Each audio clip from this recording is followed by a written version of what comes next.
Welcome to Diplomatic Channel this week. I am Amarachi Ubani. It's been an eventful past week. The World Economic Forum held in Davos, Switzerland. It began on Wednesday, ended on Saturday. Meanwhile, the UN and concerned parties were busy discussing a peaceful resolution to the crisis in Syria. Bear in mind, this is the longest of the Arab Springs. It's been going on for close to 3 years now. However, what looked like a breakthrough on Sunday, the UN mediator in the peace talks, former Algerian diplomat Lakhdar Brahimi, said the government has agreed to allow women and children to leave the besieged area in the city of Homs as soon as possible. And Mr. Brahimi says the government had requested a list of adult male civilians who wanted to leave to be sure they were not fighters. The rebels, on the other hand, agreed to give the government the list of detainees held by armed groups. The opposition has promised to gather names of detainees from groups that it said it had authority over or contact with, but that does not include all anti-government groups fighting in Syria. We give priority to women and children and the most vulnerable detainees. For example, the people who has illness or they need medical care. We give priority for that. Give in return, as I mentioned earlier, that the Free Syrian Army has only fighters. If there are no AIDS convoys entered Homs, then we consider that the other party is not serious about this process. And if there's no progress in this area, we will still move on to the political talks tomorrow. We'll have more on Syria a little later, but speaking of the Arab Spring, Egypt marked the third anniversary of the January 25, 2011 uprising. Remember, it was the uprising that started soon after the one in Tunisia.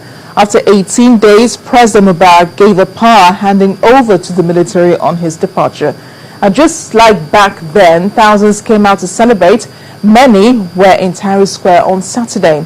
However, it was a day of mourning for some as clashes broke out after security forces and supporters of the new political order attacked anti-government protests during the celebrations. The violence that broke out led to the death of 49 people across the country. Notice how the country has been experiencing a lot of growing pain since 2011. But the situation is not very different in all of the countries that experienced the Arab Spring: Tunisia, Egypt, Libya, and the last of them all, Syria, where President Bashar al-Assad has promised he will not be stepping down on any conditions.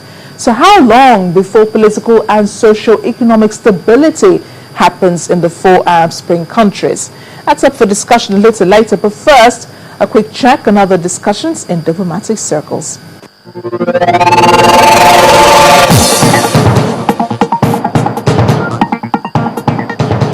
Though leaders gathered in Davos, Switzerland to discuss world economy, they still found time to give their perspective to world security and growth. Israel's President Shimon Peres was honored with an award for his life's work.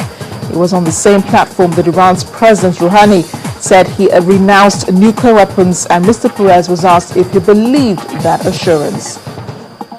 Well, back here in Africa, a ceasefire agreement has officially come into effect in South Sudan. The government and rebels signed the agreement on Thursday in Addis Ababa after close to 2 weeks of talks in the Ethiopian capital. A ceasefire came into effect at 5:30 p.m. local time on Friday. However, there have been reports of skirmishes across the country. Spokesperson for the opposition, Brigadier General Lulo Kaung, accused the government forces of attacking rebel positions in Unity State and in Jonglei State. Meanwhile, the International Criminal Court has postponed the trial of Kenyan President Uhuru Kenyatta. It was supposed to have started on February the 5th, but the prosecution had asked for a 3-month delay after a witness withdrew and another admitted giving false evidence. A court statement said the February start date would be used instead for a hearing to discuss the prosecution's requests for a delay. Finally, despite a messy domestic situation, French President François Hollande did honor his visit to the Pope over the weekend. The Vatican said they discussed family, bioethics, and respect for religious communities. France is planning to amend its laws on abortion and assisted suicide. Speaking after their meeting, Mr. Hollande said he'd asked the Pope if the Vatican would receive a delegation from one of Syria's main opposition groups, the National Council.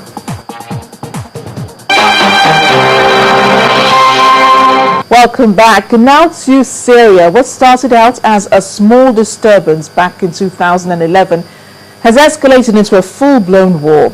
Last weekend, while leaders were in Davos, Switzerland, discussing the world's economy, with President Goodluck Jonathan making a strong case for Nigeria being every investor's dream, a select few were also in Switzerland discussing how to help the Syrian government and the rebels settle their differences. There's been no word on ceasefire nor an end to the crisis yet, but there has been some progress made at least. On Sunday, President Bashar al-Assad agreed to let women and children leave the city of Homs. If you've been following the crisis like we have, you remember much of the heavy fighting has been taking place in Syria's second largest city. Advocates have been reportedly arrested and imprisoned there, and there have been reports of widespread torture and terror in state prisons. But the president is not letting go without something in return.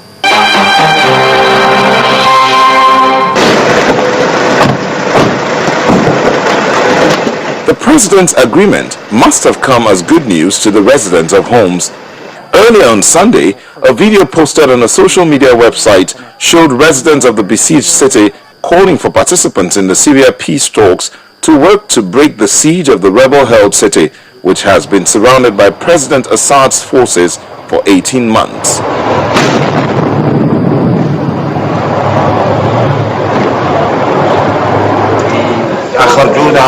One resident said he needed to get out to get an operation for his leg. He said he did not want the UN to worry any more than they already have concerning Syria. Another resident complained that food was not enough. However, in another video, rebels in Homs blamed government forces for the destruction of homes, shops and a mosque in the city.